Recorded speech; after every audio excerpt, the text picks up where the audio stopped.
بسم اللہ الرحمن الرحیم السلام علیکم ورحمۃ اللہ وبرکاتہ۔ رانچی یونیورسٹی میں سمسٹر 1 میں پڑھنے والے طلباء کا ہم خیر مقدم کرتے ہیں، اور یہ ان کے لیے بہت خوشی کی بات ہے کہ ان کے لیے نیا سلیبس چینج ہو گیا ہے، اور جسے ہم NEP 2020 کے نام سے جانتے ہیں۔ نیو ایجوکیشن پالیسی کے تحت پورے رانچی یونیورسٹی کا سلیبس بلکہ پورے ہندوستان کا سلیبس چینج کر دیا گیا ہے۔ اردو میں آپ لوگوں کو 2 پیپر پڑھنا ہے۔ پہلا ہے میجر 1 میں اصناف ادب کا تعارف، اور دوسرا ہے فنکشنل اردو۔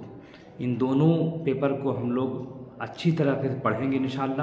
اس کے علاوہ آپ نے جو مائنر سبجیکٹ میں جو لیا ہے، یا پھر جو آپ کے کالج نے انتخاب کیا ہے، اس کا بھی دھیان آپ کو رہے، اور کالج جا کر آپ اسے معلوم کر لیں کہ آپ کے کالج نے کون سا پیپر لیا ہے۔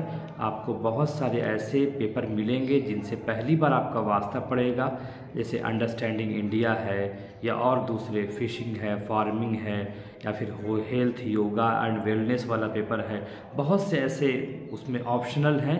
اب یہ کالج پر ڈیپینڈ کرتا ہے کہ اس کالج نے آپ کے لیے کون سا پیپر منتخب کیا ہے، لیکن اردو سب کو لازمی پڑھنا ہے۔ جن بچوں نے اردو آنرس میں داخلہ لیا ہے ان کو اردو لازمی پڑھنا ہے۔ تو میرا مشورہ یہ ہے کہ آپ اردو پڑھتے رہیں۔ آن لائن میں ویڈیو شیئر کرتا رہوں گا آپ کی خدمت میں انشاءاللہ، لیکن بقیہ جو پیپر ہے اس کی بھی جانکاری آپ کو ہونی چاہیے۔ آج ہم اصناف ادب کے حوالے سے جو میجر 1 کا پیپر ہے اس کا یونٹ 1 پر ہم لوگ باتیں کریں گے انشاءاللہ۔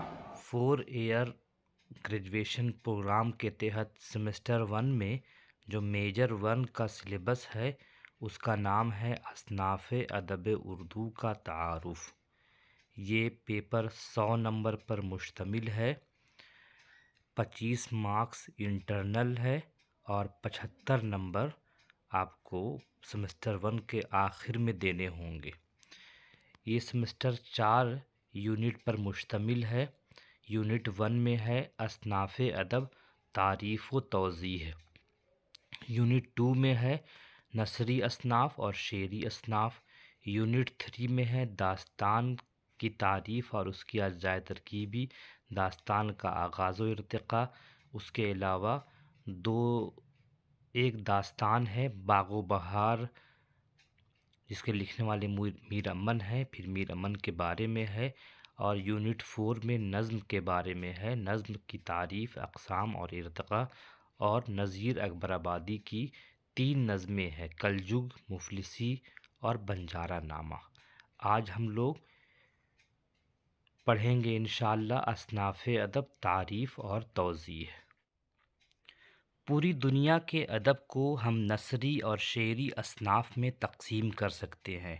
پہلے حصے کو انگریزی میں پروز اور دوسرے حصے کو پوئٹری کہہ سکتے ہیں۔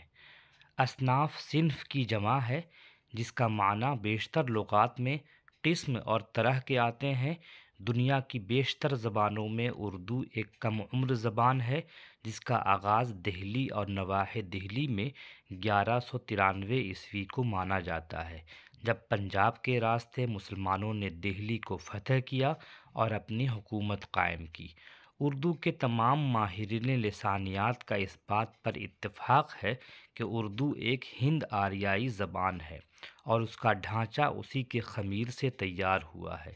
اس کے ذخیرہ الفاظ کا بیشتر حصہ بھی ہند آریائی ہے، لیکن عربی اور فارسی کے بھی اس پر نمایاں اثرات پڑے ہیں۔ مولوی عبدالحق کا یہ خیال ہے کہ یہ یعنی اردو دونوں قوموں یعنی ہندوؤں اور مسلمانوں کے لسانی، تہذیبی اور معاشرتی اتحاد کا نتیجہ ہے۔ خلاصہ یہ ہے کہ اردو اپنی کم سنی کے باوجود اتنا زیادہ سرمایہ اس میں موجود ہے کہ یہ دوسری بڑی زبانوں سے آنکھیں ملا سکتی ہے۔ اس زبان میں کئی اصناف ہیں جن کو خود اردو والوں نے اختراع کیا ہے، پیدا کیا ہے۔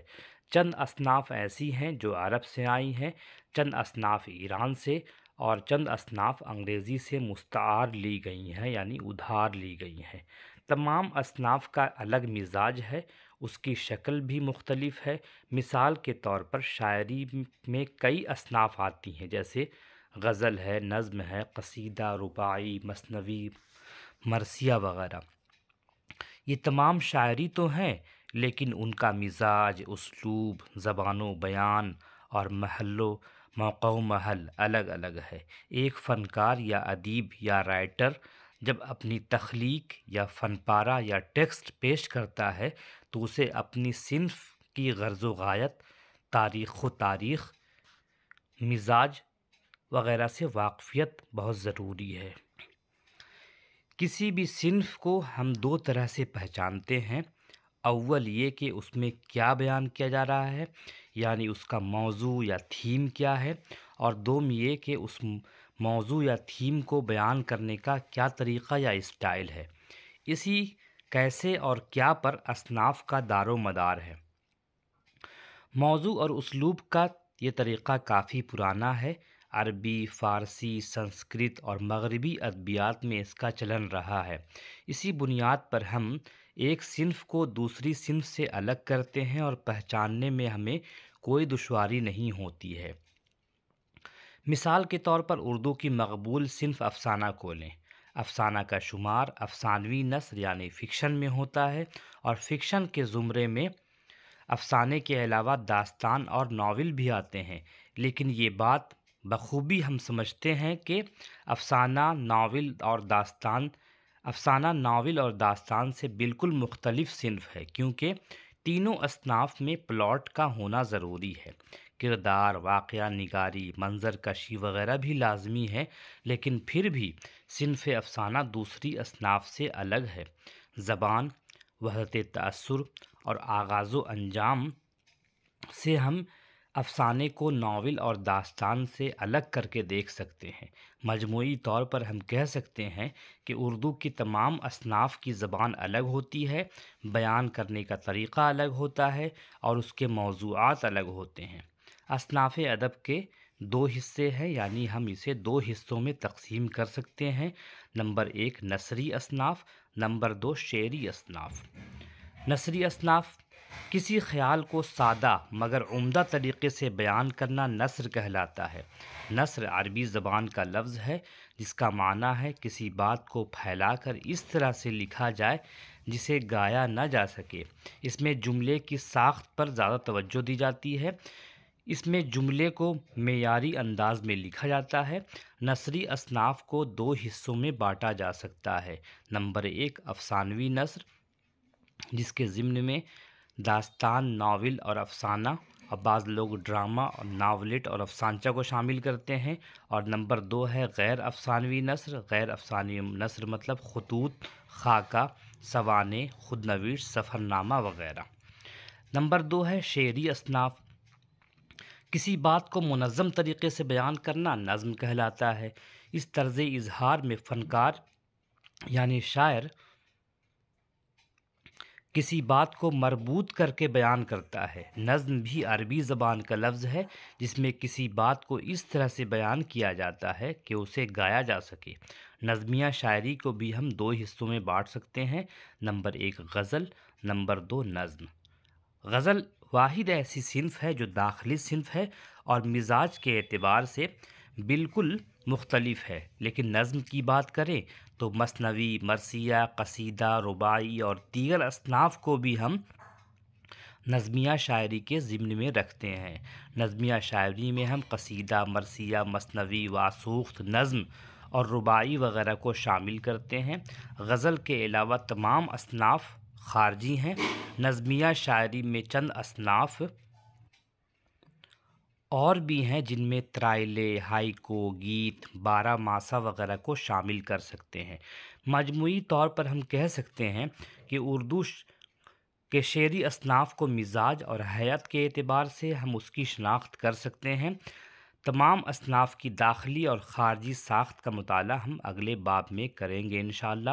کچھ کتابیں جو معاون ثابت ہوں گی آپ لوگوں کے لیے سیمسٹر 1 کے لیے، وہ کتابیں حسب ذیل ہیں۔ نمبر 1 ادب کا مطالعہ، اطہر پرویز کی کتاب ہے۔ ایک کتاب ہے اصناف سخن، ممتاز الرشید کی کتاب ہے۔ ایک اہم کتاب ہے اصناف سخن اور شعری حیاتیں، شمیم احمد کی کتاب ہے۔ ادبی اصناف گیان چند جین کی کتاب ہے۔ اردو کے شعری اصناف خواجہ محمد اکرام کی کتاب ہے۔ ارغن اصناف شاعری کے حوالے سے ہے، رحمان جامی کی کتاب ہے۔ اردو اصناف کی تدریس اومکار کول اور مسعود سراج کی کتاب ہے۔ صنف کی تشکیل، امتیازات اور اردو کی اصناف قاضی افضال حسین کی ترتیب شدہ کتاب ہے۔ صنفیات قاضی افضال حسین کی کتاب ہے۔ اور کلاسیکی شاعری کی حیاتی اصناف سلمیٰ رفیق کی کتاب ہے۔ ان کتابوں سے آپ مستفید ہو سکتے ہیں، اور ہم اگلے ایک ویڈیو میں انشاءاللہ ملیں گے نثری اور شعری اصناف کے حوالے سے۔ تب تک کے لیے اجازت دیجیے، خدا حافظ۔